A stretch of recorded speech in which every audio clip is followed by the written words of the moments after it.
shifting upward. Nope, I don't. Well, I do. Let's pretend I'm 13 and— Oh! Mace took a step back. I'm not role-playing with you. Of course, that was the moment Bill, Mace's partner, and Snow, my stepfather, walked out of the study.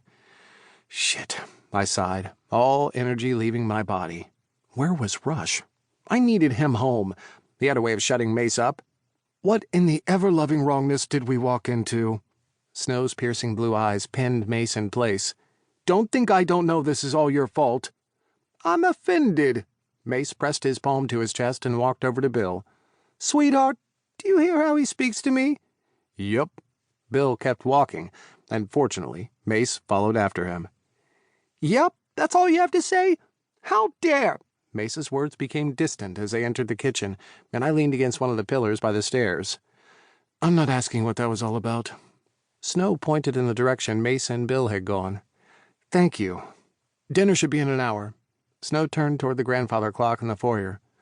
Shouldn't Rush have returned by now? I shrugged.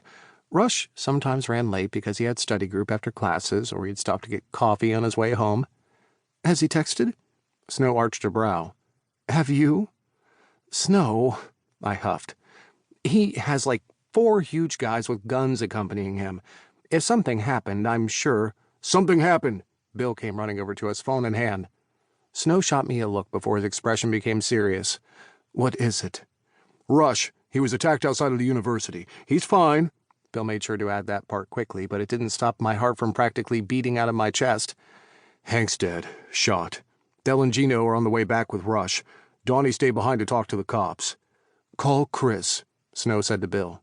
While Bill left to do that, Snow and I went to the study. This is a bold move for Liam Brennan, that cocksucking piece of shit. Snow started slamming things on the desk. I was just trying to keep it together. I needed to see Rush. Why would he make a move like this? I paced in front of the desk while Snow began texting, probably everyone. Fear, idiocy. All I know is Christopher is going to lose his mind. One thing we have prided ourselves on is keeping the streets clean. No blood in Haven Hart. For years we've been able to achieve that. It was only a matter of time before Liam came to Haven Hart. We'd brought the rage to him for the past year, and surprisingly, he was much more guarded than we'd thought. And now he was pushing forward into our territory. We need to end this. I leaned over the desk, my hands splayed across the blotter. Snow's fingers froze, and his eyes met mine. You know we will, 8. We were in a holding pattern. We were waiting for Pops to get back from a meeting and for Rush to return. It was agonizing, and I thought I'd wear a path in the carpet with all my pacing. Fortunately, everyone let me be. No one dared to tell me to stop. I wouldn't have listened anyway. It felt as though an eternity had passed when the front door opened and Del, Gino, and Rush walked in.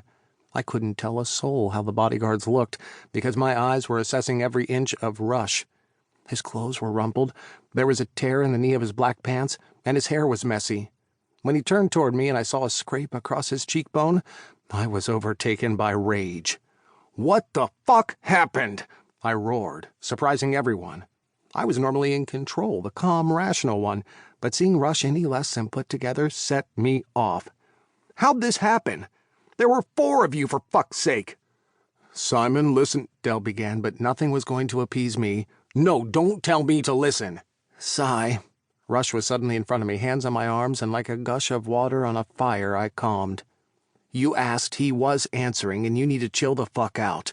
This, he pointed to his cheek, was when Donnie pushed me to the ground so I didn't get shot. And my clothes and hair, who gives a damn about them? I'm alive. They all did their jobs. And Hank died for me. Rush's gaze hardened. You want to be mad, fine, but not at them. They did their jobs. As I stood there, properly chastised by Rush, Snow swooped in. Del, Gino, head into the study. Christopher is on his way. He should be here soon. Snow placed a hand on my shoulder and one on Rush's. Why don't the 2 of you go upstairs, wash up, get changed and bandaged. Meet us in the study when you're all set.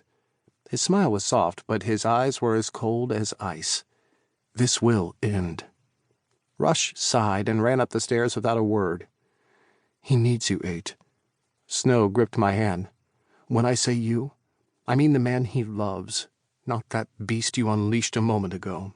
That's not going to help him or this situation.